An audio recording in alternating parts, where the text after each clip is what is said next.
Again, everyone, welcome to part two of our conversation with the artist, the TikToker, the digital content creator, and many more creative hats.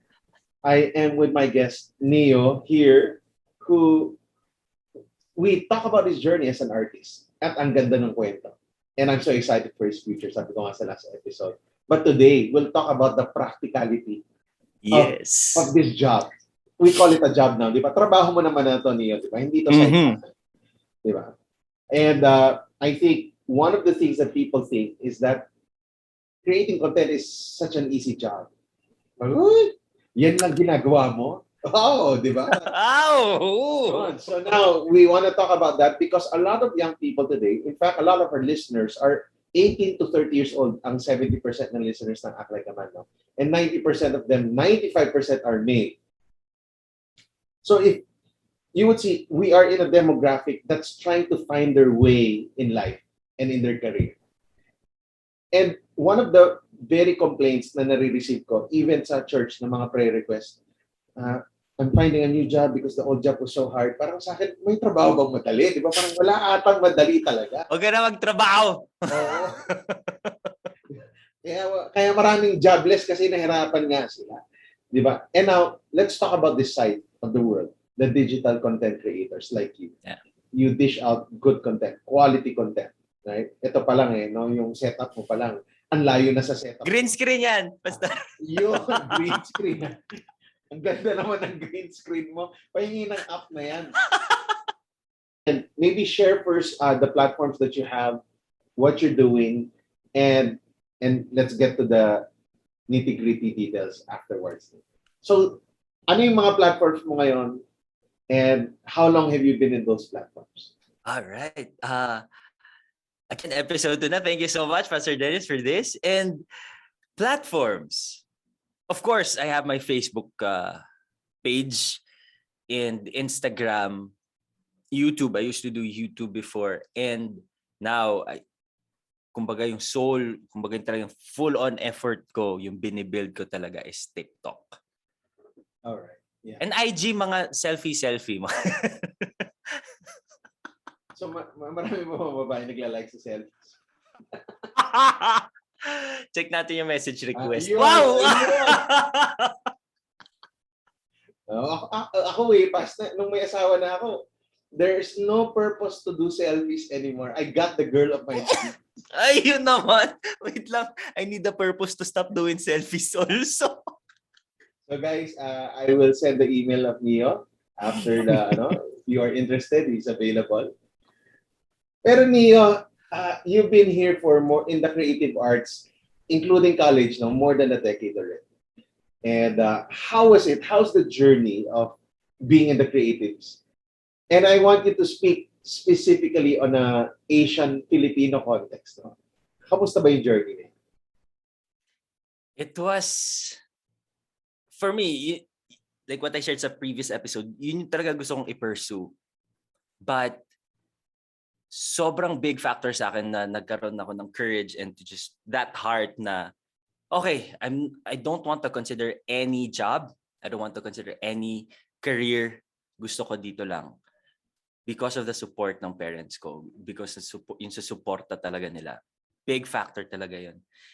But I also considered the office job nung intern. Okay, sige, intern naman. So, mandatory siya. Kailangan kong gawin.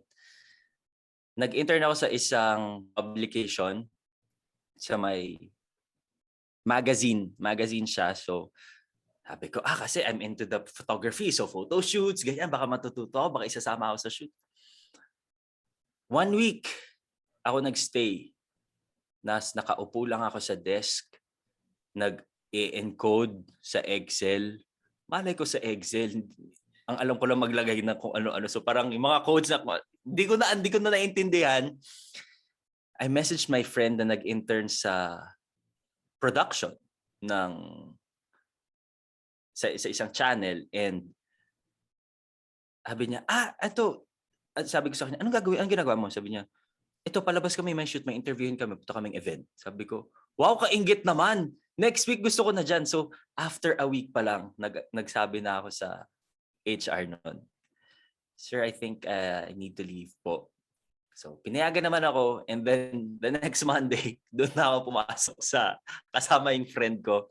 So, I realized na I've always wanted to have that trabaho or career or something na ginawa for the rest of my life that would be on the go, and kumbaga magagamit ko yung gagana yung creative process ko, yung thinking ko on how to create, on how to produce, on how to tell stories, how to come up with videos.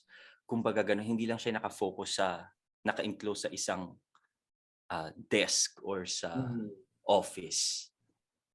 Yeah.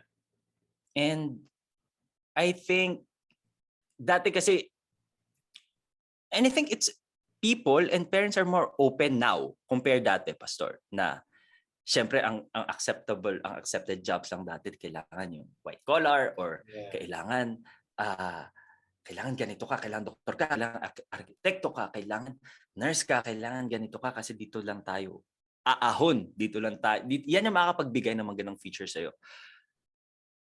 Which is true also kasi naman proven naman na nakakapagbigay. But then I realized na if you're gifted sa ganitong path, if you're gifted with so much creativity,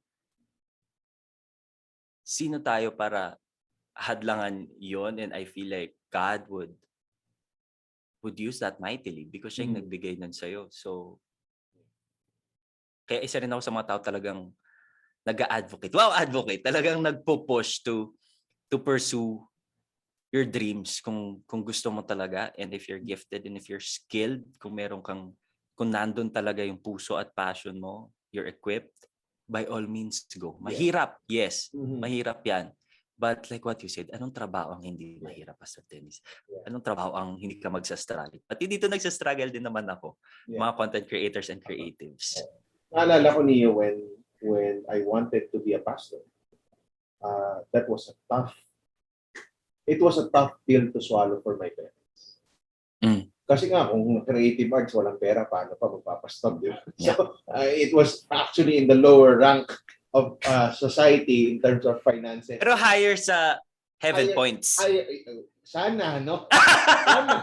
Sana. Depende.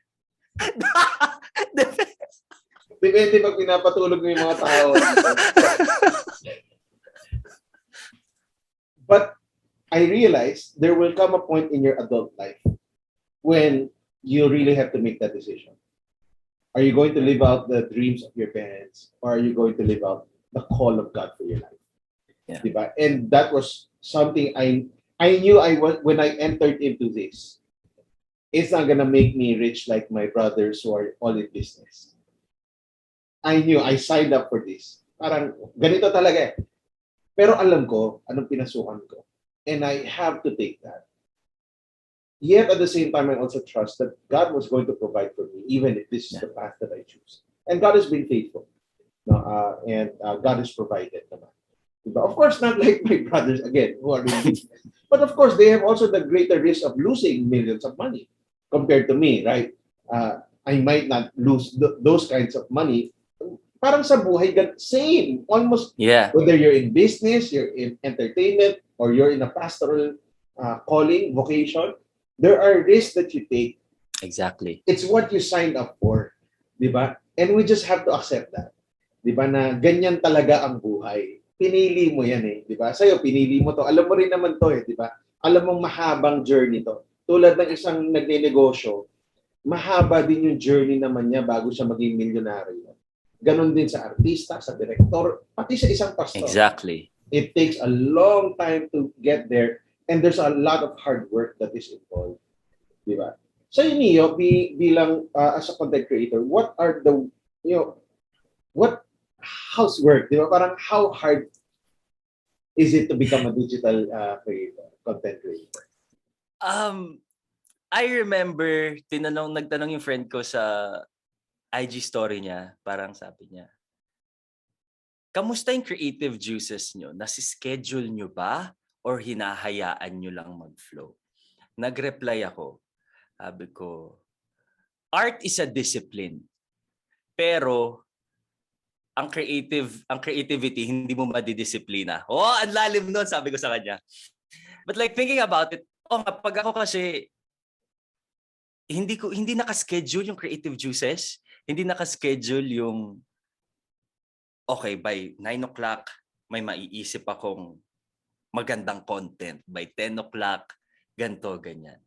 And I think, well, sa akin kasi, I've always enjoyed the process. I've always enjoyed the creative process.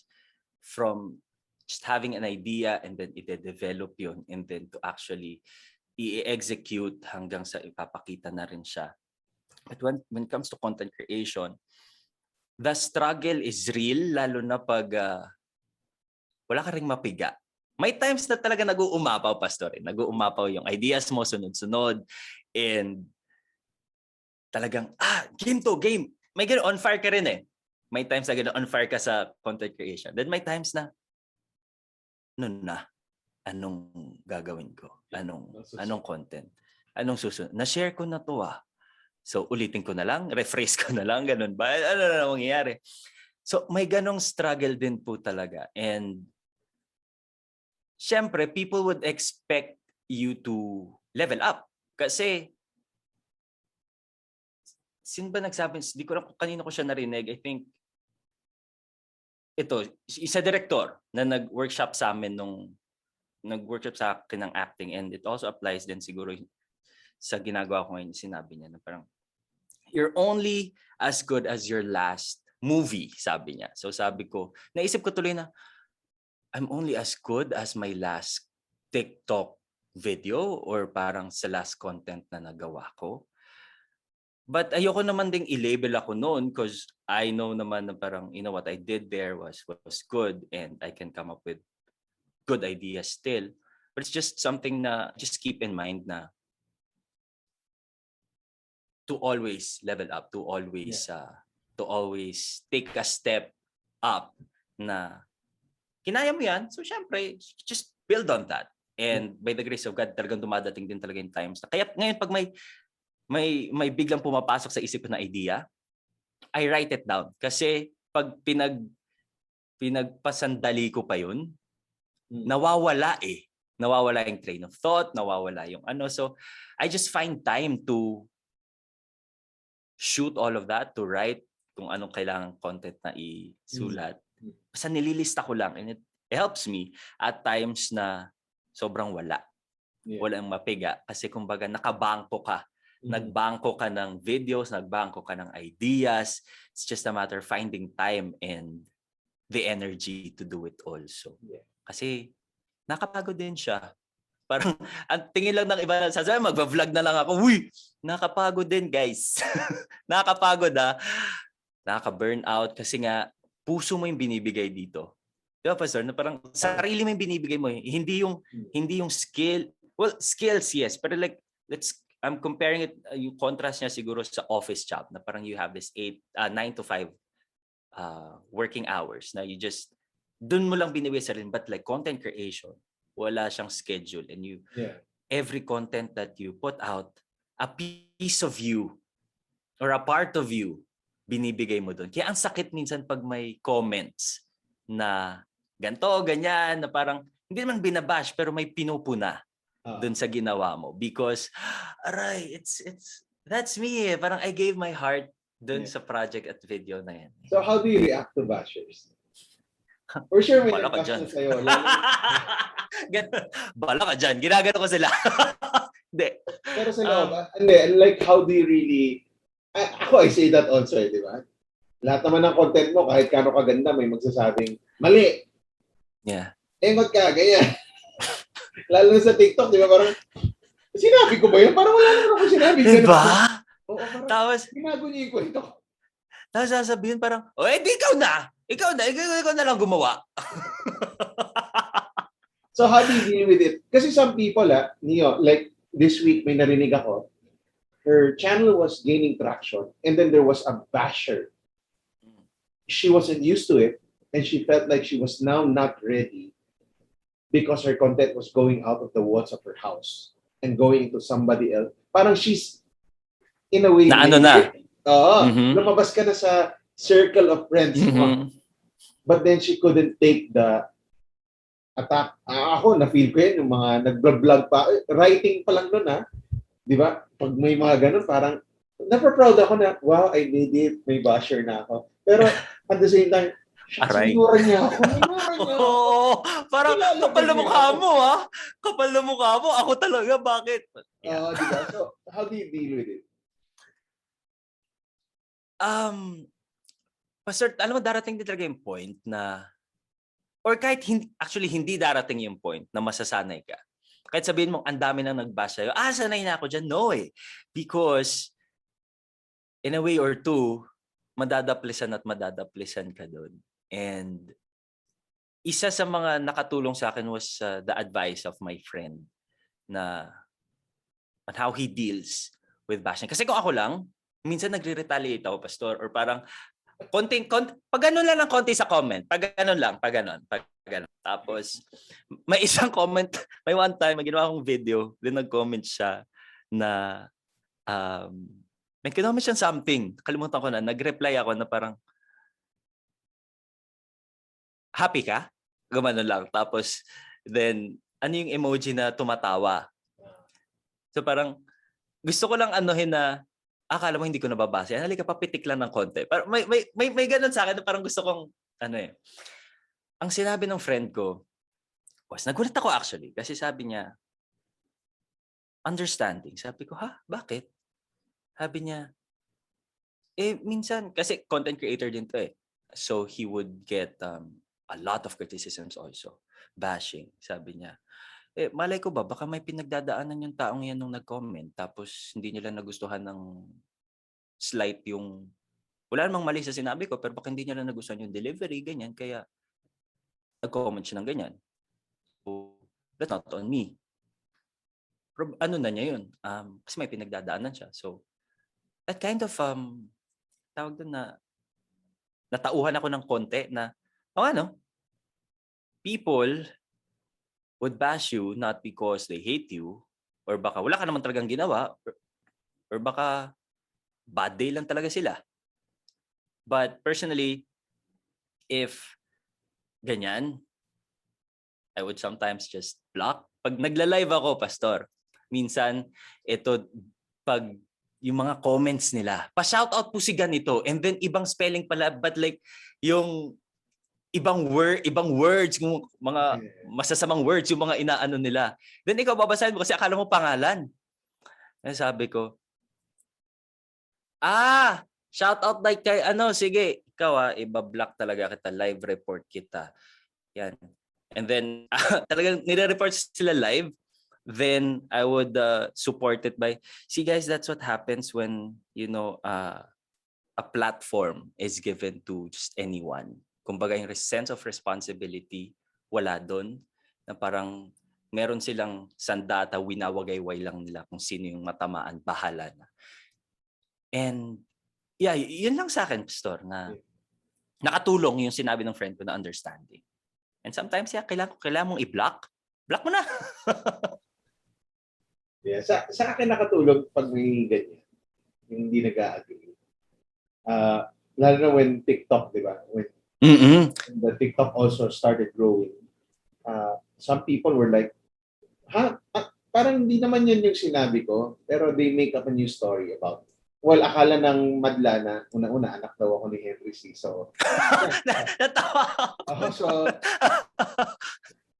akin yung, when you disagree with my content, maybe because the content I made was actually not for you. Example, I have this content. Ito sinabi ko dito. Tapos sabi niya, that works for entrepreneurs but not for... Yeah, maybe I was talking to the entrepreneurs and I was not talking to a 9-to-5 guy. Diba? So, some content naman, diba, una-una, it's free. Wala nang bayad yan. Exactly. Diba? Parang, we're giving it out for free because we want to add value to people. But there are certain content that I cannot address the whole madla, diba? Because it will make no sense. The content will make no sense if I'm addressing everyone. I can only address a certain specific people in certain So, yan na lang yung akin. Alam ko pag may mga negative criticism, it's not because they hate me, but maybe because the content wasn't really for them. And they were trying to make sense of it. Diba? So, yun lang. Now, kung sa itsura, ganito yung mukha mo, kapal ng kilay mo, ganyan. Ako, okay na sa akin. Wala na akong magagawa dyan. Ito, binigay ni Lord, tinanggap ko na. At peace na ako sa itsura ko. May maganda akong misis, hindi tulad mo. Yes! Pitik pa rin. May sapat pa rin, di ba? Oo, may pitik lang ng konti. Paano lang ng konti? Alam mo Mahirap talaga pag may bashers eh. And I think for content creators, if you can't take it, either get used to it or you really can't. Yeah. True. They will really bash you. At the end of the day, no matter what, God loves you. Lagay mo lang yan, may magbabash sa'yo. Di ba? Or sabi mo, all lives matter. May magbabash sa'yo. Di ba? Kasi dapat, ito yung terminology or ganyan, di ba? Sa Christians ka, dami nagbabash sa fellow Christians. Di ba? Parang minsan, nakakalungkot. Gusto ko na parang, if you can't just get used to it. But sometimes, darating yung point na you will get used to it na, may nambash. Unlike dati, pag may maliit lang na comment ma-feel bad na rin ako, ganyan-ganyan. Like now, edi, konting pitik, edi, move on. Ang naalala ko niyan nung nag-journey kami ni Tammy on social media was si Carlo Oplet at si Chiquita. So we'll have coffee with them talaga, lalo na pag affected na kami.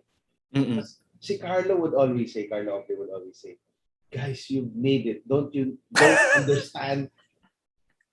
Di ba you want your message across to the world? When somebody bashes you, it hit a nerve.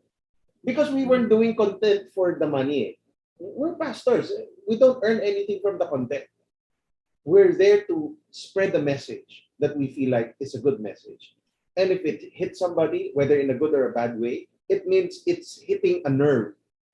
Yeah. And it's making them think. And that's what you want. Content that would make people think. And that's why, in some ways, there's bashing that happens. Kasi napaisip sila sa sinabi mo at nag-disagree sila. Yun lang, kailangan sana mas maganda yung discourse natin, di ba? Yung pag-uusap natin. Agree to disagree, hindi yung minumura nyo yung taong hindi nyo kilala, di ba? But, that's part of it na. It's part of it na. It's the platform, the power of be freely speaking, nandun talaga yun yung downside. But I just want to have a conversation. Kung magkaroon na ng mga conversation, ang sarap di ba? True. Yeah. So, nakatulong sa amin niya kasi yun yung mga legends, di ba? Chingkit na, Carlo. Yeah. Million yung, di ba? So parang, for them to say that, okay, we got it. Kano ka kadalas gumagawa ng content? Do you do it every day? I'm not saying publish every day, but do you have a creative space where, okay, I'm just gonna do content that I'll schedule na for it? I try to mix it up, Pastor. Sa akin kasi may times talaga pag marami na akong ideas na nasulat. Magsischedule ako. Okay, I'll shoot it tonight.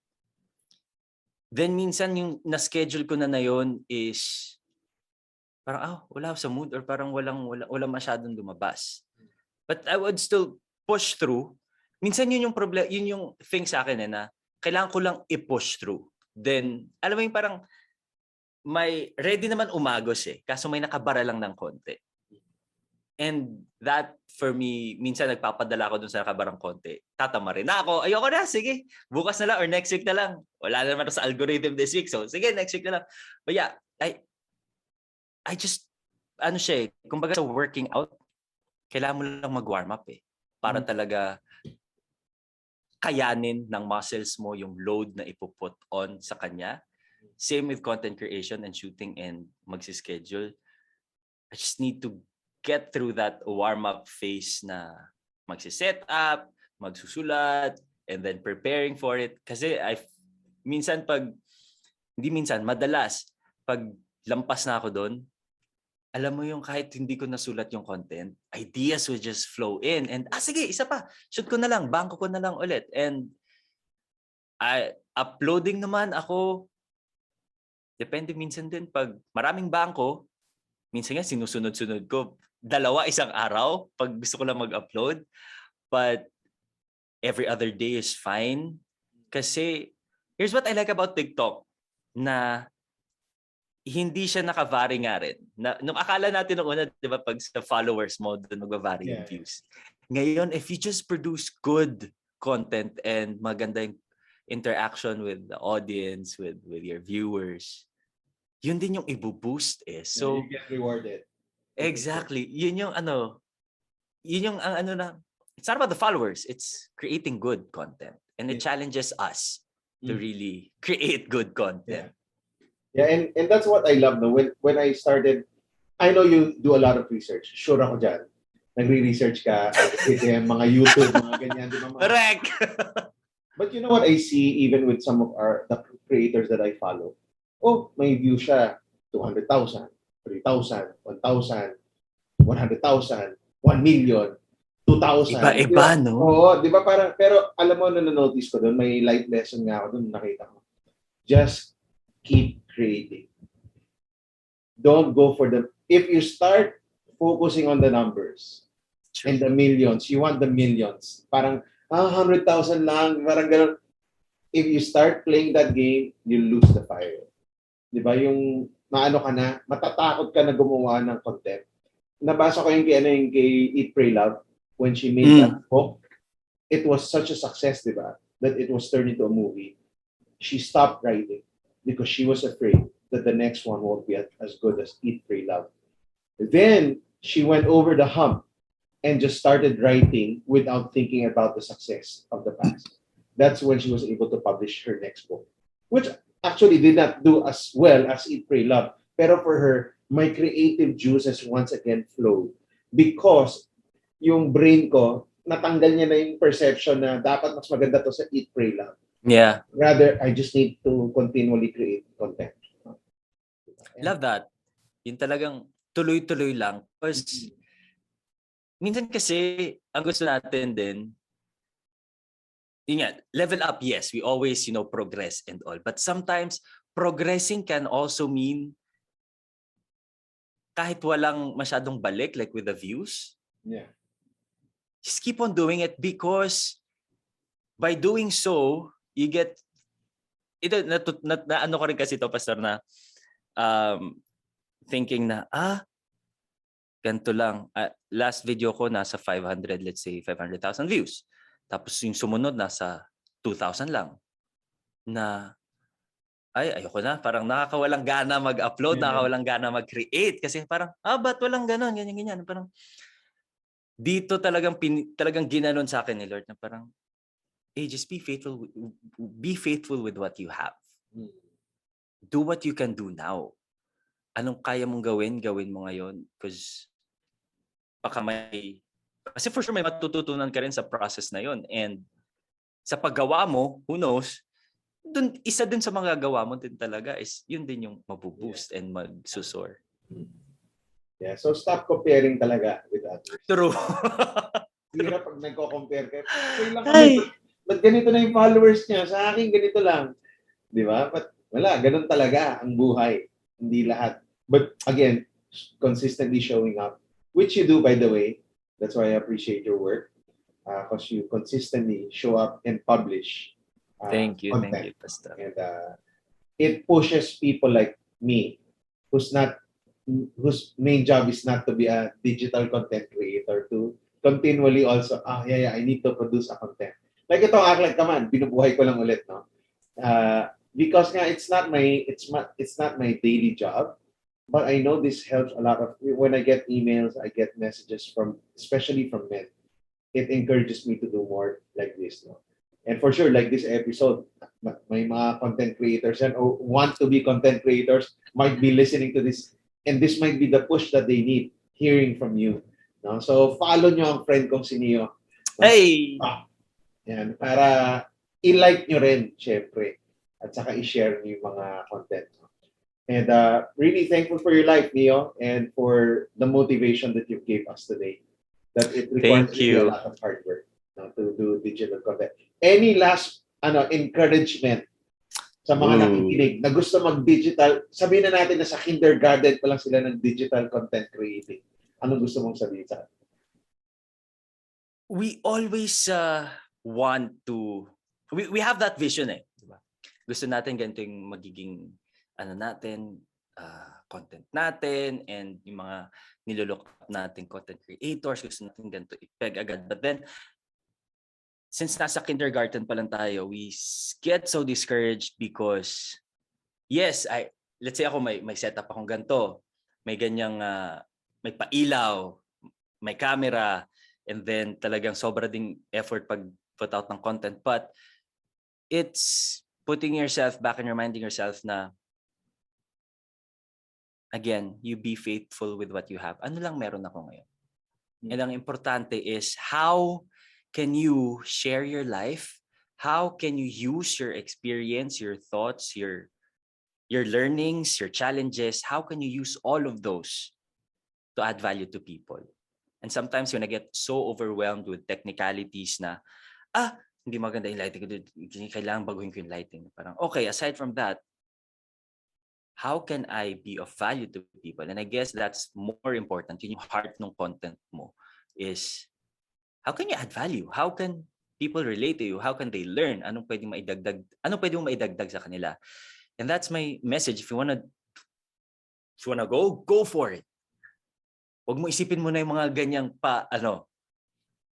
bintana, kamerang, punasan mo yung camera lens mo kung gusto mo malinaw kasi ang daming hindi nagpupunas ng camera lens. Kung nasa may phone mo, minsan yun lang kailangan. And you just be raw with yourself first. And how can I share my life with people? And by that, you get to minister. By that, you get to share God also. All right. What a way to end this podcast. Sana na-encourage nyo. No? And again, we'd like to encourage you to keep creating those content. Alam nyo, if you know that it will add value to people or put a smile in somebody else's face. And like this podcast, we hope to equip men to become better men also. And thank you so much, Neo, for guesting in our show. Thank you. Thank you po. No? So sa mga gusto maging digital content creator, nalaman nyo na ang buhay ninyo. Hindi po madali, pero fulfilling. Lalo na pag dyan ka naman tinawag ni Lord. So thank you so much for listening to our podcast. Please subscribe to our channel. Meron po kami sa YouTube, Act Like a Man Philippines, and also in our Spotify. You can go and listen there. Thank you so much, Neo. Thank you to everyone who listened. See you again in our next episode.